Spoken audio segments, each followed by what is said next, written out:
क्या आपको पता है कि शिवलिंग पे बेलपत्र क्यों चढ़ाया जाता है? नहीं पता है तो आइए जानते हैं कि शिवलिंग पे बेलपत्र क्यों चढ़ाया जाता है। इसके पीछे पौराणिक, आध्यात्मिक और परिकात्मक तीनों कारण बताए गए हैं।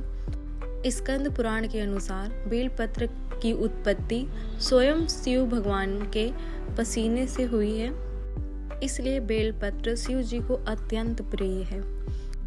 दूसरी कथा ये भी है कि बेलपत्र में माँ लक्ष्मी निवास करती हैं, इसलिए शिवलिंग पे बेलपत्र अर्पण करने से शिव जी की कृपा के साथ माँ लक्ष्मी की समृद्धि भी प्राप्त होती है।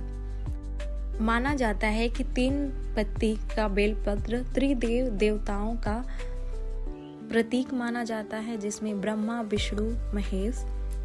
कहा जाता है बेलपत्र चढ़ाने से शिवलिंग पे तीनों देवताओं को एक साथ नमन करना, यानी तीनों देवताओं को एक साथ नमन कर देते हैं हम जब बेलपत्र चढ़ाते हैं शिवलिंग पे। तो कहा जाता है शिव जी उग्र रूप और तपस्वी वाले देवता हैं। बेलपत्र शीतल माना जाता है, इसलिए बेलपत्र को शिवलिंग पे चढ़ाया जाता है कि शिव जी की उग्रता को शांत किया जाए।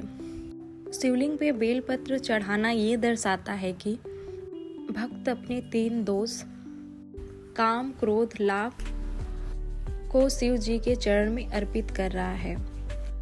बेलपत्र चढ़ाने की एक कथा भी है।